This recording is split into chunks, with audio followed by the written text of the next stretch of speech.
Hey, you! You're listening to the podcast network of Gamefully Unemployed because you're an untouchable success.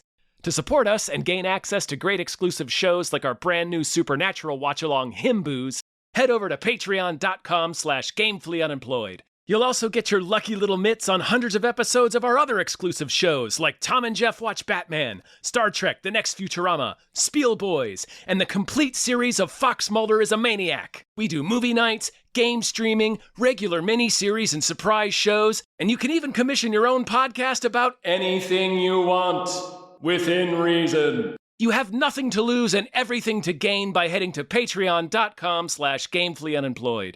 That's patreon.com/GAMEFULLY unemployed. Probably don't need help with that word.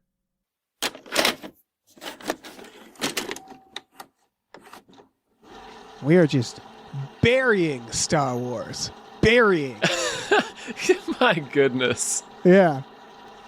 Poor Two Mando. horror films. Yeah. Toss his ass in the back rooms. I know. They're like, this is the way, motherfucker. Yeah, no kidding.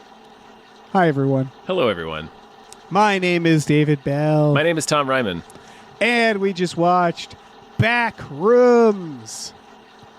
Not as fun as Back Rubs. I found something in the store. Okay. What did you find? The place.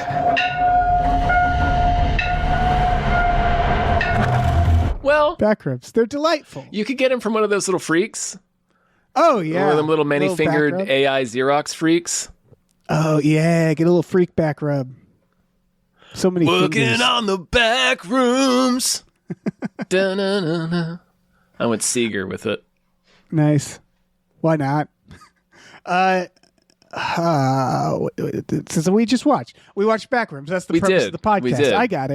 I got it. Yeah, this is Kane Parsons who made the originals. This is like, I assume going to blow the fuck up. It's having a huge weekend already. Yeah, I mean, this was sort of. Tom, you're not like a big Backrooms. I'm not a huge. I've never Backrooms seen person any of the myself. shorts, actually. I still haven't.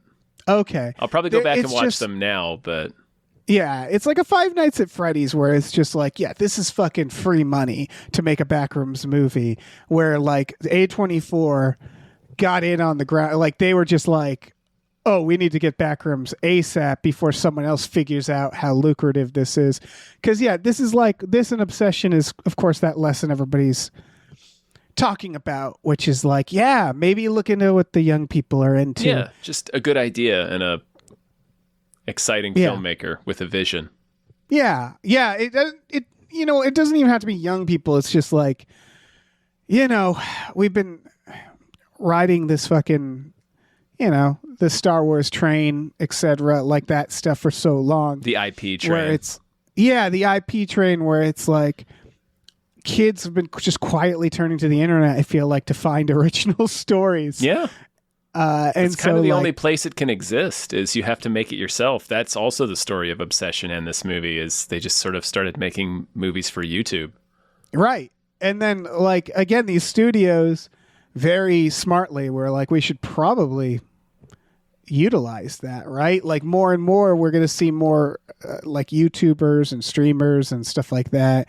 Studios being like, so what are you doing? Because, like, it's clearly been this, like, new frontier. And these people love movies, obviously. And it's like, it's not like the movie format is going to die as a format. You know what I mean? Where it's like the format is fine. It's just the things they've been putting in the theaters. I don't think while you and I are alive, no. No, I think it's like books where it's like, Yeah. it's books are fine. It's you need to put something interesting in the books, right? Like, Right, yeah, we've stuck with books for a pretty long time now. yeah, Like and- we're and into it. so, like, Paintings, we're into paintings. right? We I like always this shit. Yeah. We tend to always get these pieces anyway. No, just when people talk about like movie theaters are dying or the movie experience is dying, I think so many people kind of like talk about the aesthetic reasons of like kids on their phones And it's like, no, the kids are on their phones because the things on their phones are more interesting than what's in the movie. Yeah. If you put something interesting in the movie, in the theater, they'll go to the theater and they'll watch the thing. Yeah.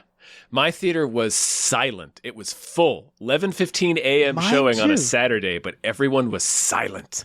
Mine too. Everyone was this is- respectfully watching Backrooms. Yeah. This was very different vibes than, say, Obsession. Obsession was Little my rowdier audience. crowd, yeah. Yeah, but in a good way. In a good the way, in a audience good was way. reacting to the movie. The way you want them to be, yeah. The way as a filmmaker you would hope them to be at a movie like Obsession. Yeah. But I don't know if we have to explain what the Backrooms are. It's the concept of liminal spaces. Yeah, it's been an internet meme for a while. Yeah, it's if you're not familiar, liminal spaces are literally just kind of like abandoned spaces. And they most often refer to like connective spaces like hallways or something, and it's or like those little like when you run out of room in a parking lot, and so there's just kind of like this little weird shaped space that's off in a corner that you can't park in and they can't put anything in, and it just sort of exists there to exist. And so it's sort of become its own subgenre of creepypasta on the internet. Yeah. I think it's tied heavily with nostalgia, which is important. For Yes, this movie. ennui. This movie is about how nostalgia will kill you, like wallowing in nostalgia. Specifically, is what this movie is about. In my opinion, that's how it struck me anyway.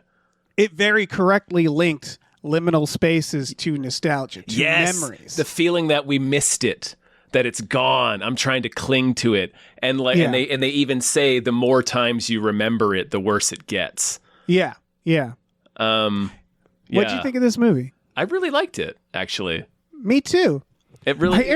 I thought it was. I thought it was tense. Never outright like scary, just tense. But I really picked up the emotion of it, the sort of driftlessness, the like I said, the ennui, the feeling that this post 9/11 generation must feel, this sort of in between generation, sort of born into a world on fire that has only got the fire's only spread, kind of filled with abandoned malls. All these abandoned places. I just missed out on all of this stuff.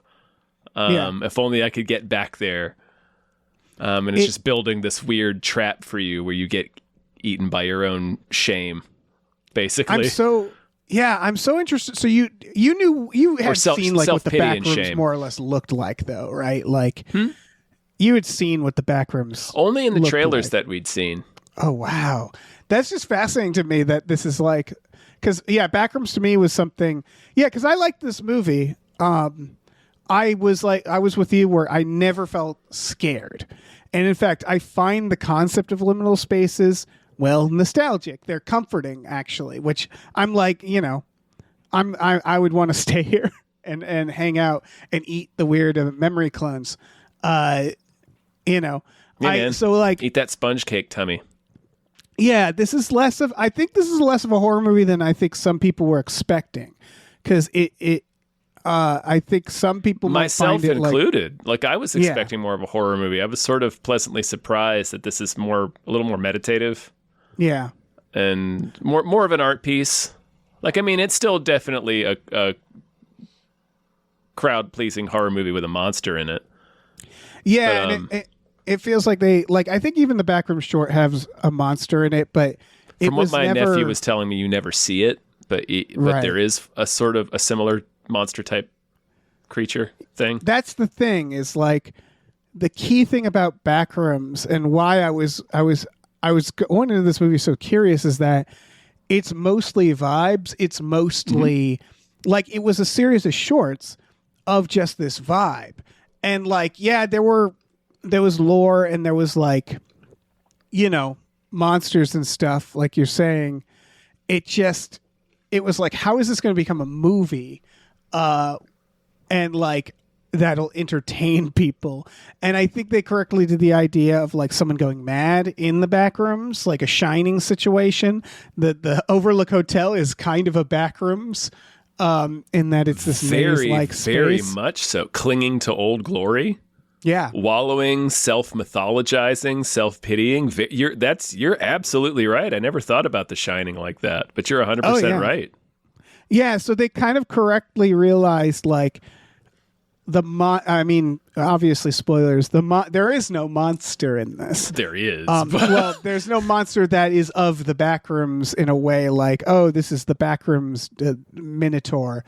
No, the monster is him. It is the Backrooms Minotaur, but like, what is a Minotaur, right? Like in the mythology, it's the king of Minas, I think.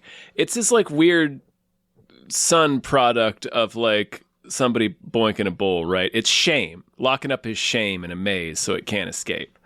Yeah. And like I think that's what his giant pirate captain represents, right? Because we learn about Chiwetel Ejiofor, old Chewie, he plays Clark in this movie, that he's an alcoholic and workaholic who basically lived at the store until it imploded his marriage. He's also rageful, very angry man. He's just literally living at the store. And now he just literally lives there. And so, like, the Minotaur is the pirate mascot of the store, but Clark dressed as the pirate mascot, which he did for a commercial. And it's like this 9-foot tall kind of lurching thing. And he looks drunk, like, he's stumbling around and making, like, he keeps relitigating the same argument, which is he came home drunk in the middle of the night one night after working too late and then going to the bar right afterwards. He comes home after midnight and breaks a glass, and it starts an argument. And we get the sense that this was sort of the very last argument that culminated in their getting a divorce and him getting kicked out of the house. Right. And so, like, the pirate captain is, like, kind of rumbling, bumbling, stumbling. He's got a peg leg, but he's also, like, kind of dazed. And it's partially because these copies are sort of dazed, and they're like copies of copies of copies. Yeah, they're just insects. But it seems like the personification of, like, clumsy, stupid rage, of like drunk violence. Right, sort of a memory. Yeah. And it's like, whose memory of him at this point? Like, is it his self-loathing? I love, by the way, the reveal is that you keep hearing this stomping, and you're like, what is this monster? And you'll see it in the shadows, and it looks like has like a dinosaur it's like head shapes or something. You can't see. Like, I literally thought, is it a Minotaur? Yeah. And then, of course, the reveal is like, no, the peg leg is that he wore for the commercial. It's stomping. Goofy peg leg. And it's the fucking hat that you're seeing. And that was a really cool, reveal. Yeah, I really liked it. I like that it looks like AI bleed the deeper you get into the back rooms, which I'm sure wasn't the initial intent because these shorts started before AI art was a thing. But it dovetails nicely, I think, because nostalgia and AI are hand in hand, right? Because all AI can do is reach back and scrape and just keep reiterating. Not iterating, like just recombinating from the same sludge over and over and over again until you get that many-eyed freak with the sponge cake tummy. Yeah, exactly. And a gigantic peg leg Chiwetel Ejiofor dressed as a pirate. And it's the same sort of like it's the poisonous trap that nostalgia is, and sort of like I think I did a Some More News script about nostalgia, right? Where it's sort of like the idea of it being this nationwide and I guess like worldwide or generation wide at this point, malaise, like a disease, an affliction, a stagnation, a cultural stagnation. Yeah, and we have the two characters. It's an emotional stagnation for Chewie, for Clark. Yeah, he's like you said, he's stuck in this one moment, basically. Yeah. He's dwelling on this one thing. And then they do something with, I don't know, the character's name is Mary, the therapist. Yeah, she's from, I don't know the actress's name, but she was the Oscar nom from the Lars von Trier movie from, Shit. Yeah. The Lars von Trier one from, it had Stellan in it, I think. This is supposed to take place in the 90s, by the way. Yeah. And I will say, like, it doesn't. It's a 20-year-old's view of the 90s. Yeah. You know, like when nobody people looks right. Make movies in the 70s, I'm sure people had this problem where it's like, that is not the hair of anybody in the 90s. Nobody dressed like that. Like Mary is wearing a sharp-looking pants and blouse combination that is just so 2025. Yeah, a Giafor, like he should have like curly, shitty hair, and like a half mullet, and even Bobby, the guy that with like the belly shirt, even he looks wrong. Like that's 2025 belly shirt. Yeah, that's not Milli Vanilli belly shirt.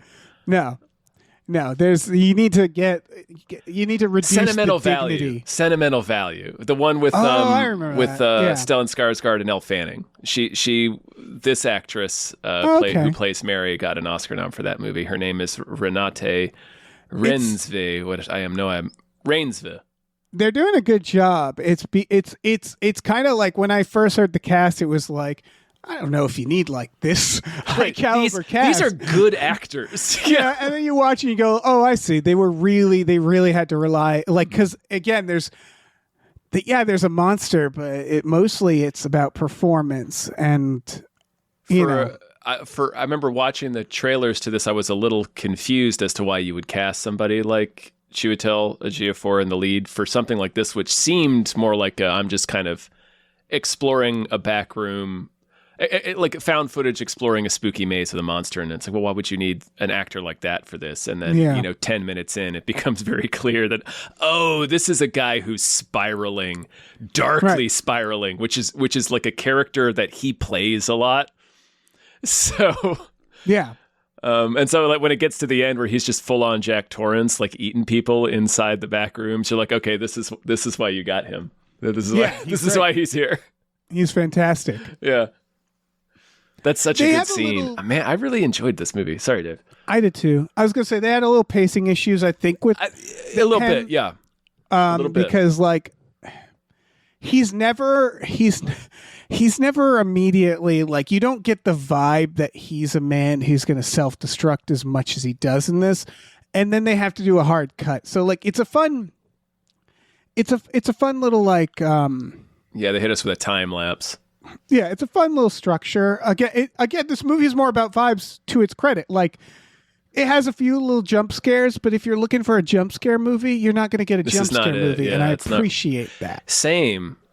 Yeah, even though I kept expecting one, and then after a while when it became clear that wasn't the kind of movie it worked a lot better to just this sort of like... Yeah, this is sinister vibe, not full on dread, but just like it's tense. Yeah, it's funny because I keep watching it. I was like, I want to be there. This looks so like I love liminal spaces. This is great. Like I get it, like the idea funny. Of like of wanting to keep exploring because like it's bizarre, but it's never like, oh my god, I'm frightened. It's always like there's fucking chairs in the ceiling. What is a tiny door? Yeah, it's a Meow Wolf art installation. Place? Yeah, it's just. I'm almost like Justin Long in Barbarian. Like, this is all mine still, right? This is technically I own this all. He starts measuring it. Yeah. Yeah.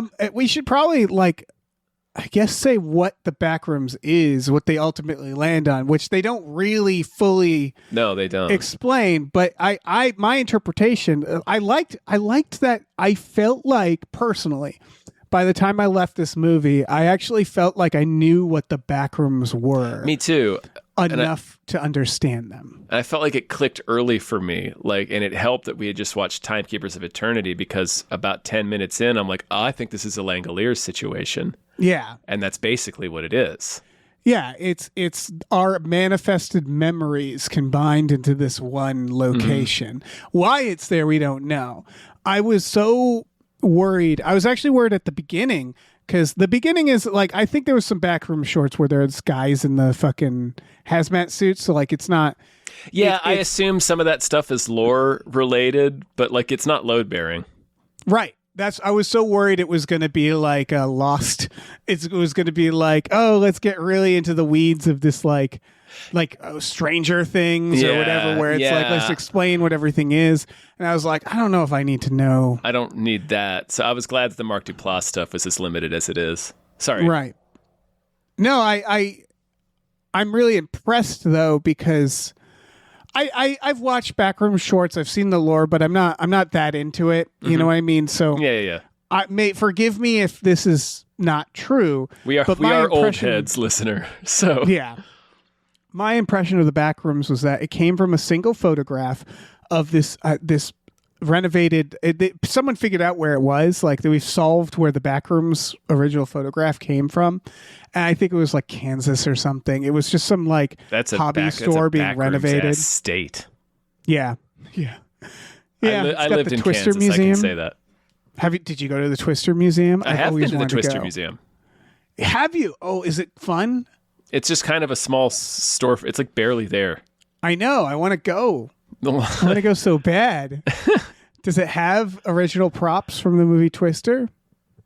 I don't remember anything particularly impressive, but maybe. I want to go. I'm going to go there. I'm going to spend money to fly there, and I'm going to drive to that town. But we lived in Kansas before Twister came out. It was like 94.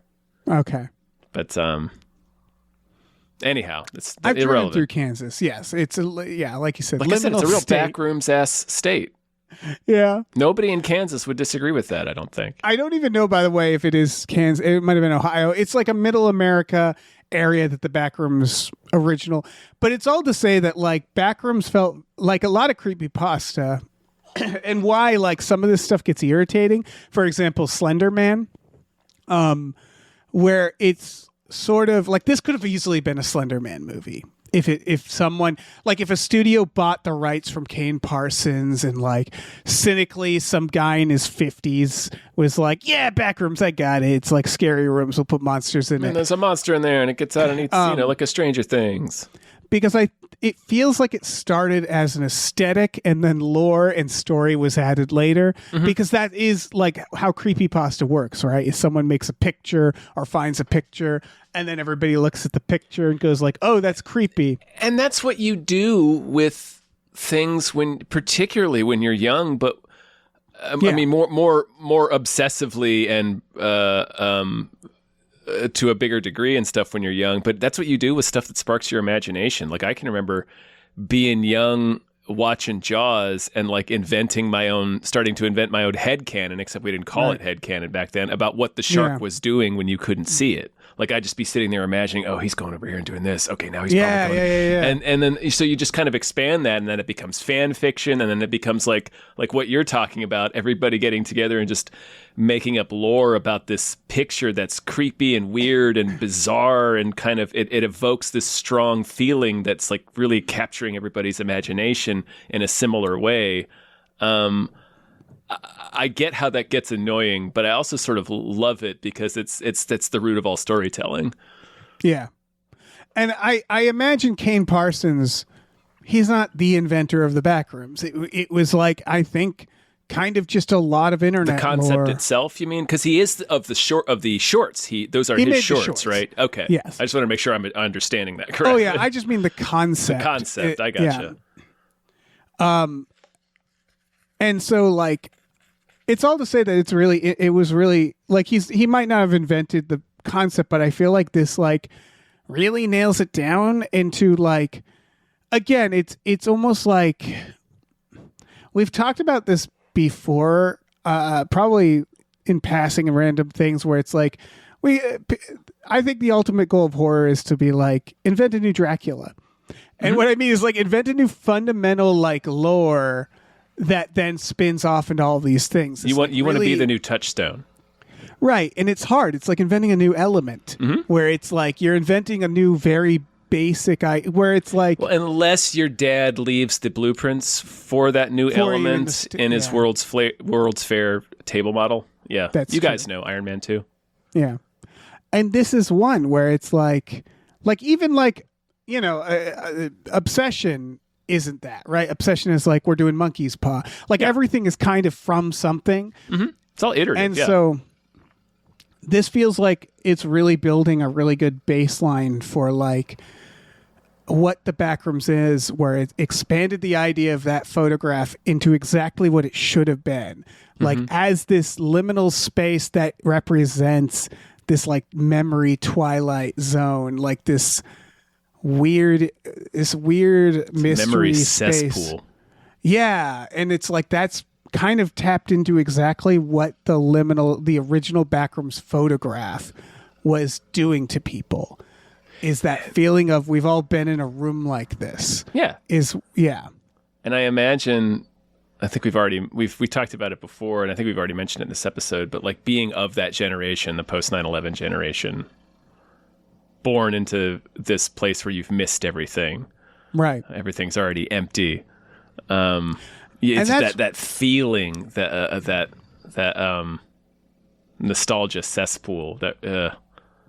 Right. I mean, like for I have me, no choice again, but to wallow in this because what else is there? I don't know. Sorry, I didn't mean to interrupt you. No, just it's for me as being like of an age why I felt comfort is like if you've ever worked in a mall, you've been in a back room. You know, Oh yeah. Yeah. There's hallways behind that connect. The back door of every single store you see in the mall has a little back door that connects to a hallway, an intertwined series of hallways. and they're Some always of them filled with weird subterranean. shit. Yeah. I grew up in a series of back rooms. My dad had a store that like I remember the store had back rooms. My dad painted, so there was going to a gallery as a kid is a gallery, especially when it's like still being set up as a back room. My mom worked at a college. Colleges are fucking filled with back rooms. Yeah, they are. That's true. Yeah. Man, These college weird- campuses are fucking freaky. Right, because there are areas where it's like there are areas that are occupied that are suddenly not, or like areas that are weird college basements, library floors, like Library stacks. yeah. That's where you get jumped by Pennywise. Right. Like that's what's funny is backrooms to me don't represent decay.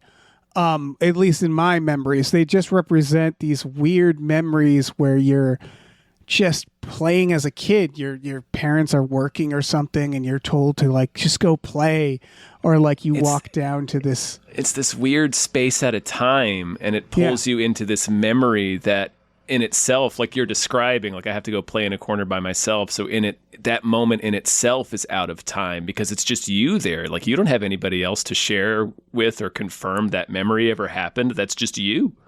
Yeah. Man. Which is why I'm most related to Chewie. I was just like the moment he goes in the back room and he's like, oh sweet. And he starts mapping it out.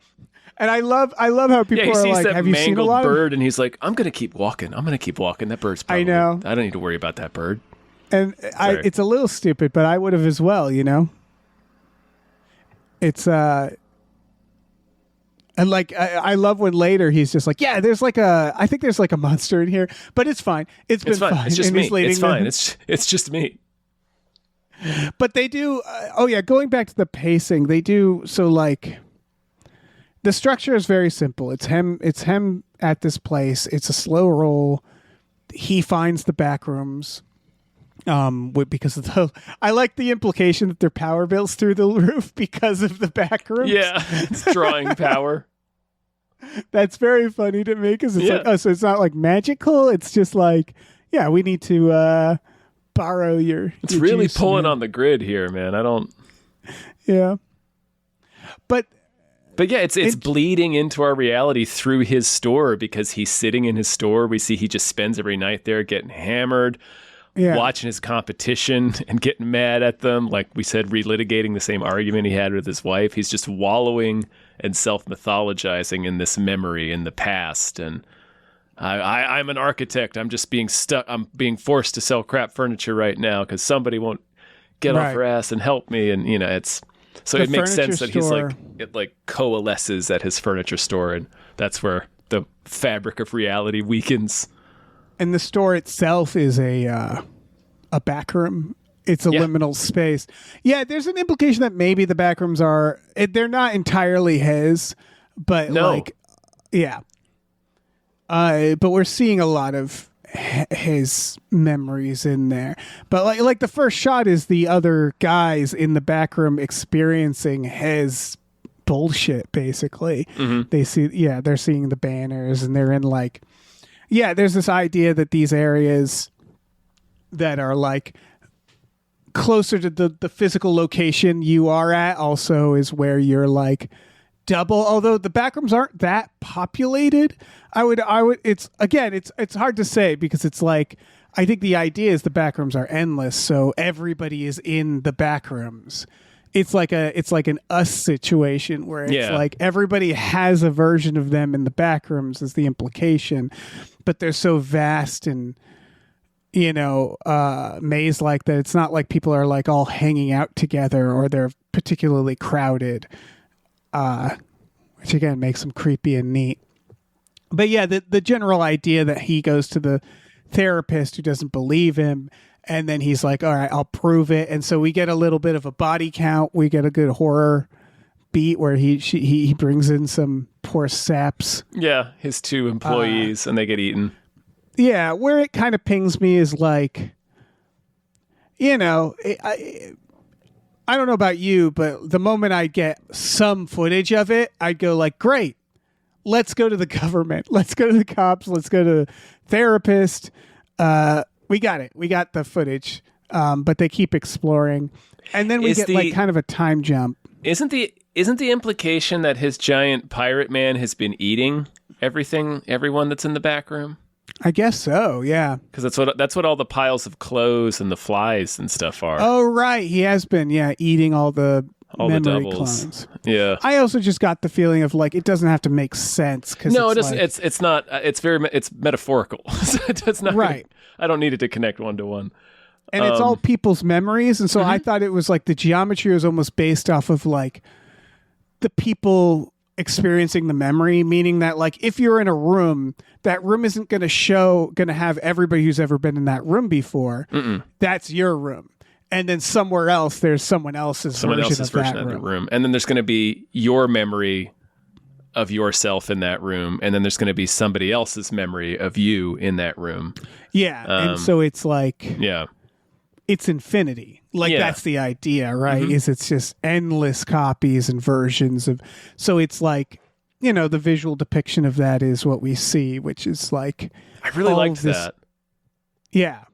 Where it's like, it's this, like there's a guy that has like a bunch of brows, like kind of layered on top of each other. So it's like 3 or 4 sets of eyes, but it looks like it read instantly to me as like the way a memory kind of feels or looks in your mind, where it's kind of a cloud, or it's not an entirely coalesced picture. It's like a vague sort of collage of images of the person's face. Like if I think about my mom, or if I think about Marina, or if I think about you, Dave, when we're not talking, it's not like do you know what I mean? It's like a kind of like a collage of images, and so that like really. It's an interesting way. That's like what that read as to me. Only it's like somebody kind of froze that and 3D printed that, and it looks horrific when you do that. So it's a dream, right? Where you think about a dream. There you go. How do am I seeing in a dream? Yeah. Like my eyes aren't working. What am I seeing? Because I have vague visual memories of a dream. It's another movie this is very similar to is Eternal Sunshine of the Spotless Mind, which is a movie about erasing memories. So it's about being in memories, and those memories are also at times liminal spaces, if you recall, and they also kind of morph into each other, and there are like that idea of people together, are kind of blurred and like they don't quite make sense. I imagine that was maybe an inspiration for this in some way. It's obviously like one person's artistic interpretation. Like the walls themselves come from the creepypasta, where it's like, I don't know why all the walls look like that. The answer is because that's what it looked like in the picture. Yeah, because that was the wallpaper at the Piccadilly's cafeteria or whatever it was that got remodeled. Somewhere there's some old person who picked out that wallpaper who was like, "You're welcome." Yeah. I should get a cut of that. I should get to wet 70s. my old ass beak. Yeah. I kept thinking of that book, House of Leaves, watching this, which I know I brought up on a Hypecast, I think, when we were covering the trailer at one point. Yeah, but anyway, explain that book.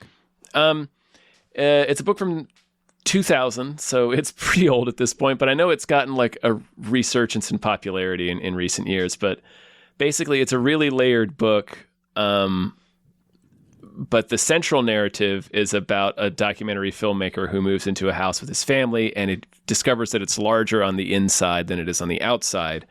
and he discovers a door in the house that opens into a very Backrooms-like area. It's an endless, impossible labyrinth that just goes on forever inside his house. And without getting too heavy into spoilers, the more he plumes it, the more obvious it becomes that like you sort of manifest things within it.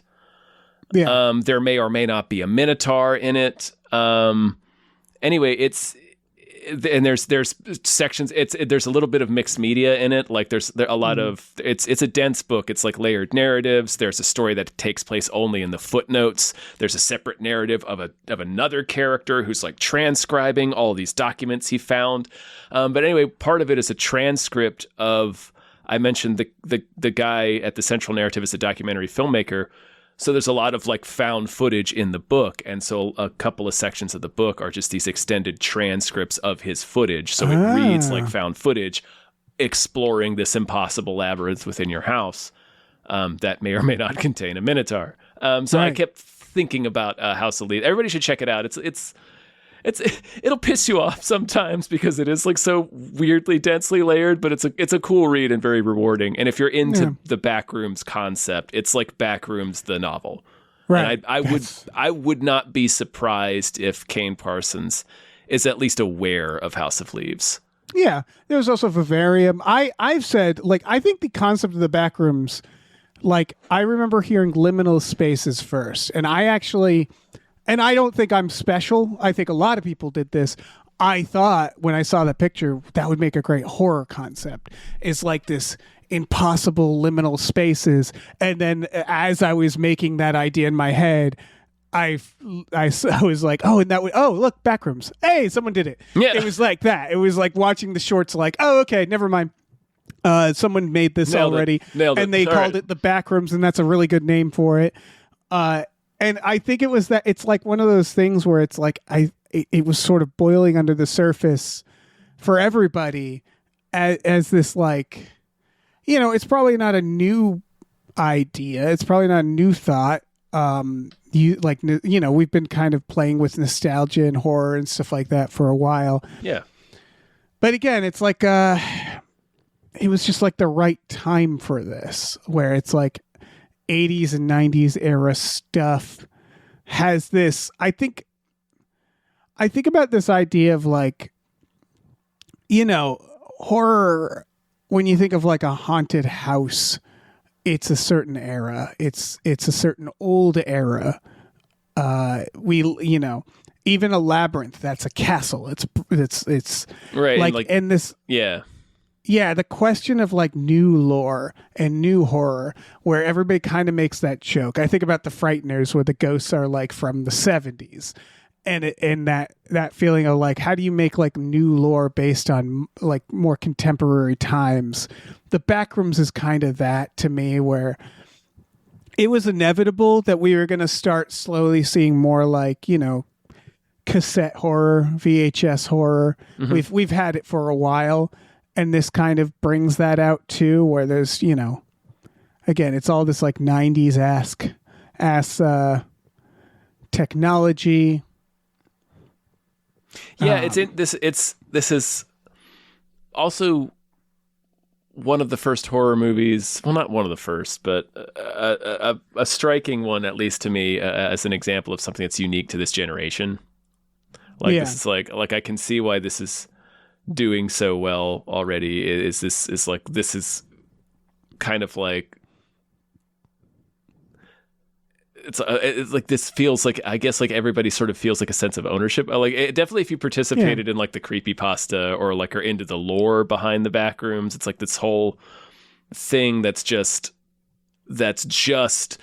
within the last couple of years. So it's just like young people, or it's just like this generation that sort of this concept came from. So it's, I don't know. I'm not articulating it perfectly, but it was interesting for me to watch the movie with that in mind. Of like, this is very uniquely this generation's horror movie. Yeah, well, I mean, you think about like old haunted stories, right? Mm-hmm. The idea of like, this building used to be an old plantation, or an old Right. factory, and like, oh, the rug is torn up, and you find these old floorboards, and you find that haunted, Victorian wallpaper and stuff like that. Where you look at like what happened in the last 30 years. Now it's going to be like, oh, this haunted building used to be a media play. And you find the old CD racks. Used to be a KB Toys. Yeah, the dusty 311 CD on the ground. But it's that. It's like, this is like new haunted spaces. This it's a wallpaper. widescreen copy of Kurt Russell and Soldier. Yeah. This wallpaper is like, this is the new haunted house wallpaper in a way. Look at Five Nights at Freddy's.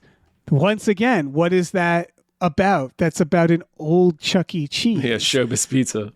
Yeah, it's like this is becoming the new like ancient stuff. That the kids are thinking about. So it just fits perfectly in that. I keep alluding to pacing issues, so I want to just note what that is that basically Chewie brings his friends there, they record it, they die, they do the hard cut to the therapist basically being like, what the hell happened to that guy? He leaves her a message. He and they leaves don't her really figure a out. very spooky message. Right. I'm not quite sure how he left that. I guess he went back out is the implication. Like he's not lost in there. They also set up the circuit breaker, right? And they never pay off the circuit breaker. I kept being like, the circuit breaker matters, right? Because there's like... I think that was just... Yeah. I think that's just the initial spot of the bleed through. Yeah, for I guess them to so. notice it. Yeah. I thought like, oh, is he going to switch that off at the end? Or something like that. They also have, what's his name?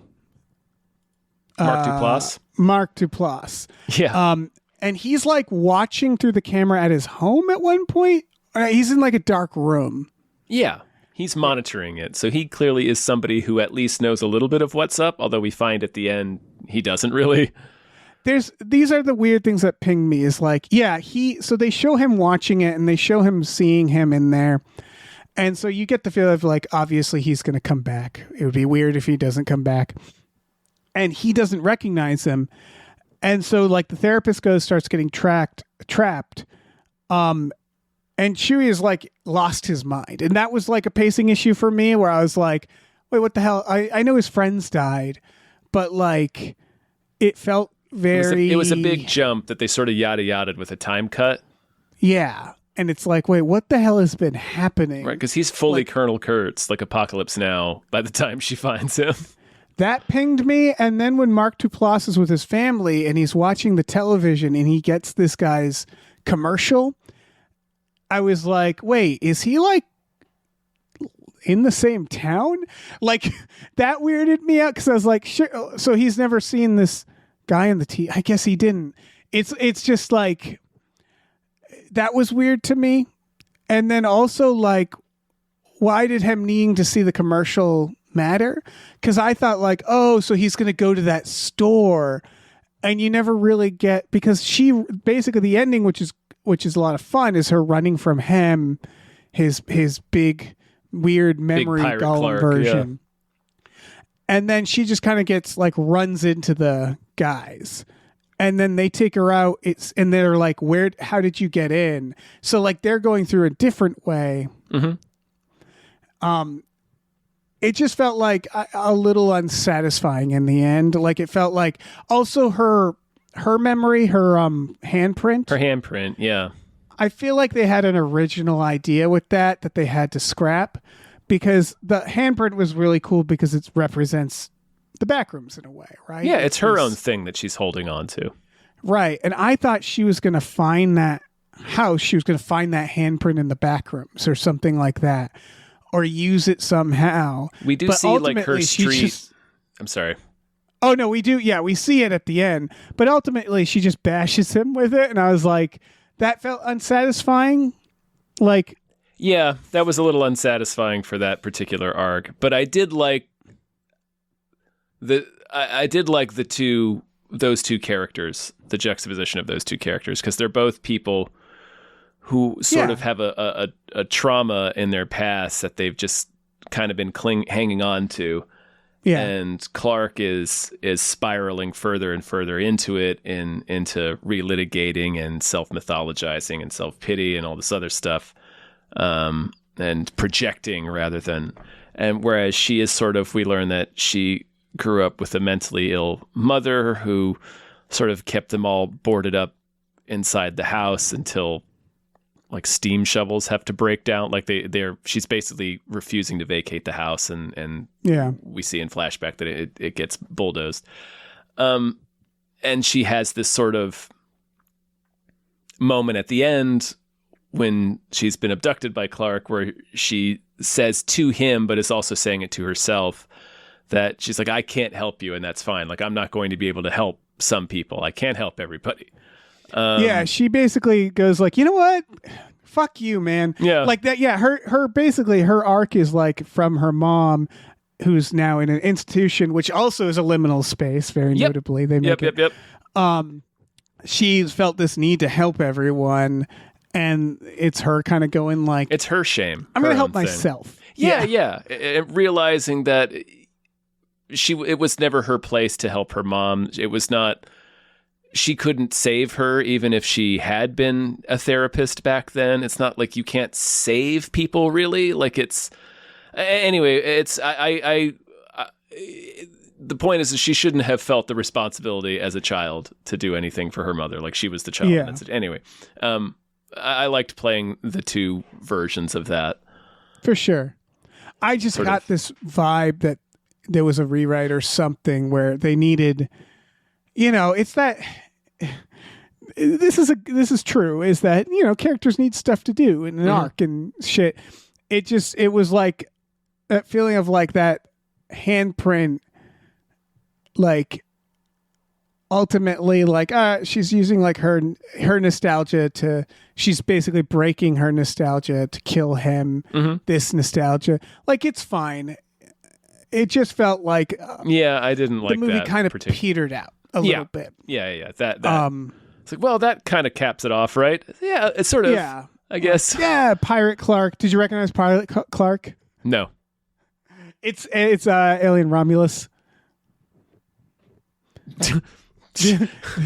There's more practical effects in this than I think people realize. Obviously, there's digital stuff, but someone there's played some. Pirate Clark. Yeah, it's a guy in makeup. It's just a really tall dude. Tall guy. Sweet. Tall guy. Good for him. Yeah, good for him. Yeah. I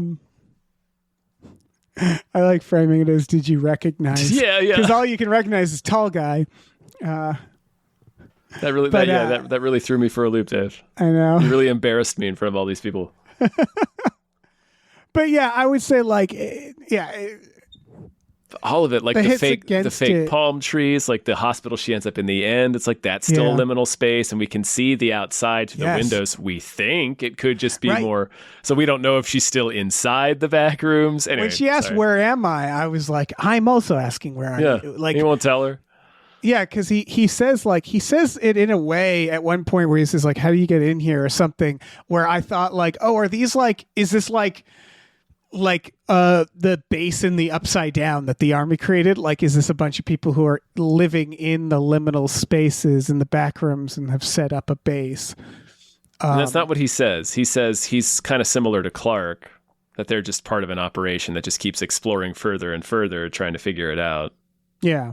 But they don't know anything more about it than she does. He reveals that he worked for a company that makes MRI machines, so we sort of know that it's connected to, magnets and science magic and the human mind maybe created the Backrooms place. Or at least that's how they opened it, because Clark obviously opened the Backrooms without any MRI machine or science magic. Right. I can see, and to be honest, I'm fine with this. You could Stranger Things this. You could make a Backrooms TV show, Backrooms Origins. You could do all that. The problem, I guess, is that the more they do that, the more we're going to get that inevitable. The big problem with the Backrooms is that it shouldn't have a monster. Or what I mean, you know what I mean, where there's nothing in the Backrooms. but what we put into it. That it should be the foundation of Backrooms. Is that like what makes the Backrooms so interesting to me is that they feel indifferent. Like the entity itself, whatever is motivating the Backrooms to exist, to me isn't evil. It just is. Right. Like when I was thinking Langalier's sitch, what I mean by that is time paving over itself. Right. And it's just like, and we have that sense, we see that image almost immediately with Mary's house getting bulldozed and her handprints in the concrete, Yeah.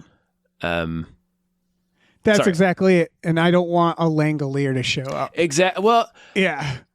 I don't want more rules. The more rules you did, Yes. and I understand that might be the complete opposite of why this movie is doing so well. Like I just got through saying everybody sort of gets to have some sort of, I feel like this generation, it feels ownership over the lore specifically of this movie. I feel like that's probably true. So I don't want to like discredit that as being part of why this is successful. But for me personally, something like this gets less interesting and less spooky and really tickles my imagination less the more you explain it. Yeah. Well, there's that. And then what more is there to do but this? Yeah. And like, watching this, by the way, something pinged me is that the director, he's 20. Mm-hmm. Good job. Great job. Yeah. There's nothing particularly unique or amazing about it either. In fact, at times I realized I'm just kind of watching a found footage horror movie, the same as any other, but I'm watching it in this. So it's almost like you were able to launder a found footage movie, the kind that would just go on streaming. Like watching in theaters, one of the things that occurred to me, I was just like, this is more of a streaming movie at times. It's a very straightforward horror. And I think going back to like, why is this successful? Part of it comes down to like, no one's really seen this before.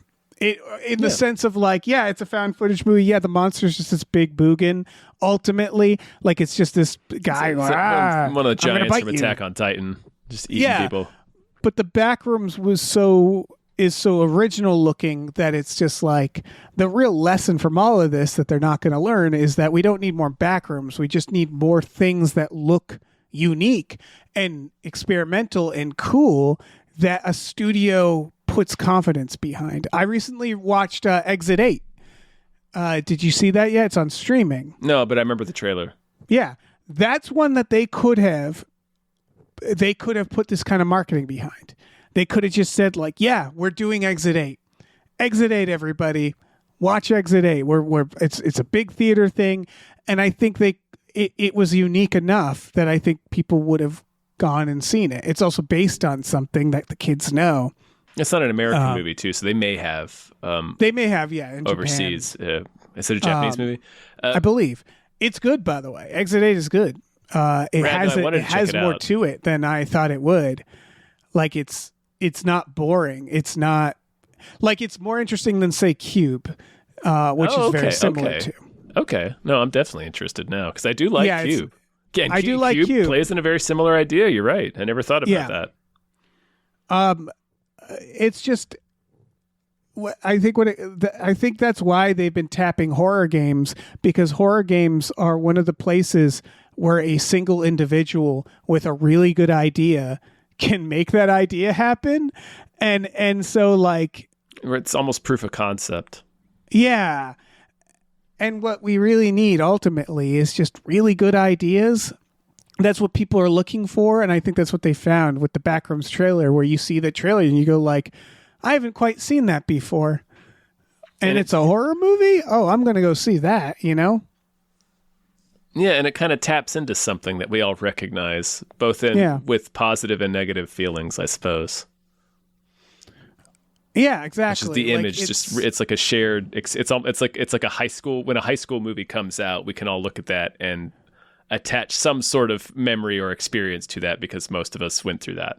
Right. So it's like the Backrooms has a similar thing where it's like that image. The image of this stuff is all stuff we've experienced at various stages throughout our lives and attach various different memories and experiences to. It's really interesting. It's just a very interesting movie. for a lot of and they're reasons. gonna make so much more, I think, and it's gonna be less good. Yeah, I will don't know. predict that none will be as good as this, but what do I know? Yeah, Maybe- if they can yeah. find, yeah. It's But I would- again like, go what ahead. more can you do? Just different types of rooms. That's kind of it. I wasn't quite sure what exactly to expect from this, and I was still pleasantly surprised by it. Yeah. Oh yeah. Oh, by the way, And like, I wanted the ending's to a little, like it too. Oh yeah, the ending's a little awkward, but the immediate ending I quite liked. The little montage where it's just showing places, and then it ends on her. Yep, The her that's in there. Yep. That's creepy. I loved that one. Yeah, that's a perfect Yeah, way just to end sitting it. there. Yeah, that was really good. Reminded me Yeah, a little bit of the ending of Annihilation. Yeah, you're right. With the refraction and the glass. Yeah. Yeah, good movie. Good movie. I guess I'm thinking about like this 20-year-old director, and I'm like, I hope the rest of his life isn't Backrooms.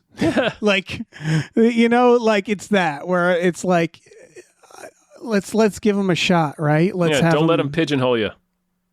Yeah. I mean, I don't think he's listening to us. Who knows? Yeah, God. I hope not. God. I hope Don't not. listen to us. You won't gain anything from that. It's just that where like I can easily see them learning that wrong lesson and going like, Backrooms. Kids love Backrooms. We're gonna crank out we're gonna turn this into a Paranormal Activity, baby. Yeah. Which, again, this movie cost maybe I think $10 million to make, which, yeah, like you could have made it for less than $1 million. He made the original ones for quite cheap. Like That's true. but you could build a backroom set easy peasy. I'm really hoping this comes to Halloween Horror Nights, but Oh, that would be a fun idea. That's a fun yeah, idea. that's easy. That's Real easy, man. You get a bunch of people with that shit on their face to make them look like they have multiple eyes. Oh hell yeah, yeah. Just give him a bunch of Klingon brows. Yeah, you with get a Pirate googly eyes in Clark. them. Yeah, Pirate Clark. Yeah, Give everybody peg legs. Now we're talking. now we're talking. Now we're cooking with gas in the back rooms. Yeah. Throw some of that sponge tummy on the grill. Oh God, you wanted to eat that, right? Oh, not really. I did. Really? No, because I think it was curious? just. I think it was just fat, right? Like, wasn't it just? Because you could I see don't like know. the He said they're edible. strings and goopiness pulling away could be from it. What if it's like marshmallow? It could be marshmallow. It could be insulation. Yeah. But it looked. I think Asbestos. it was just like bloodless human meat, right? So I don't know. It looked I think delicious. he was just pulling layers of white spongy fat out of it. It was gross. Anyway, It's angel food cake. I don't know. It could I'm be. curious. It could just be angel food cake. That's true. You wouldn't take a bite if you were in that moment with that hem. You wouldn't just try a little. No, Wow. definitely not. Because I would probably assume that whatever's wrong with him might have something to do with him eating these things. That's fair. That might have crossed my mind. Yeah. I would. I don't like to eat things that are forced upon me while I'm tied to chairs. That's fair. I'm just so curious. My appetite Like- sort of evaporates in those situations. I get the curiosity, though. You're a much more adventurous eater than me. I'm really not. I'm a picky eater. But like white goo, I'm like, yeah, fuck it. Maybe it's like the Oreo in Honey, I Shrunk the Kids, you know? It You could don't be, know. yeah. Man, what if it is just... What if they're all Oreo? Yeah. Oh, see? You wouldn't know unless you tried it. Well, so we can sit here and remember that dude in the striped shirt being made of Oreo. And then it is. And then hopefully 60 floors down beneath us in the back rooms, there'll be a little Oreo guy down there for everybody to eat. Exactly. We just did everybody a favor. We just did our work. We just did our work. Yeah. Anyway. Yeah, I think thanks we're for done. listening. We have a Patreon. Patreon.com/gamefully unemployed. What else? For $5 a month, you get access to exclusive podcasts there, like Tom and Jeff Watch Batman, and Fox Mulder is a Maniac, and Star Trek The Next Futurama, and Spiel Boys, and Himboos, which is about supernatural, the show, not the concept. We watch movies every Technically, Friday it's about night. both. That's true. We watch movies back to back. 2 movies on our Discord. You can come join us. Yeah. It's fun. We have a lot of fun. And that's it. You We can do make custom jokes. just watch. We have Yeah. chucks and We chuck- gigs. Yeah, those things. We also have a store at gamefullyunemployed.com. You can find a link to our Teespring store. We have all kinds of cool original artwork by cool original artists like Michael Vincent Framley, Starlene Hodge, Justin Brown, and others. So check that out. Please rate and review our podcasts wherever you're listening, and please check out our other show, Badical, Badical, also wherever you're listening. Yeah. What is our? Where is it? What do you think your back room looks like? I'm just going to go ahead and say action figures. Oh, probably. Yeah. It's probably going to be a lot of brick, wood paneling, and action figures. Yeah. Yeah. Fireball Island half melted into the carpet. Oh, yeah. God, there's that would be definitely so cool. a cabinet TV in the corner that's growing half out of the corner. And just piles and piles of pornography. Oh, yeah. Hey, listen, our music is produced by Chris Corlew. You can find him on twitter.com as the Corlew, or go to shipwreckedsailor.bandcamp.com. Our channel artwork is produced by Michael Vincent Bramley. For more of his work, go to mvbramley.art.